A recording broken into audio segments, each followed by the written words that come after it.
I will grant authority to my two witnesses. This is God speaking. And I will prophesy and they will prophesy for 1,260 days. That's another way of saying the 42 months, or it's another way of saying 3.5 years. The Bible keeps doing it different ways, hoping that you try to figure it out so you keep it in your mind, okay? And they were dressed in sackcloth. So whether the Bible says half a time or 1,262 days or 42 months or 3.5 years, it's all the same. All the same. Okay? All right. Here's my note.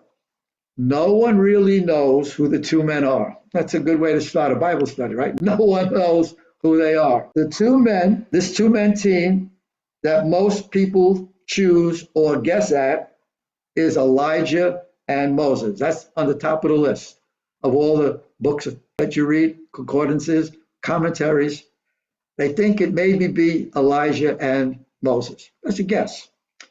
Elijah, because as a prophet, he exhibited some of the same powers that these two men have, and add to the fact that they never saw death. Elijah never saw death. Not both of them, but Elijah never saw death. And he was taken up in a whirlwind. If you read the Old Testament, you know that. Moses, because he administered some of the same plagues mentioned, and added to the fact that he appeared in the spiritual state on the Mount of Transfiguration, if you remember that, with Elijah and Jesus. So a lot of people think it's Elijah and Moses because they both had those same plagues and abilities that were mentioned here.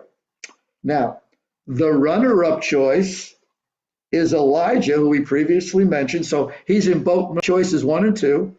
And Enoch, okay, who the Bible says walked with God and was no more.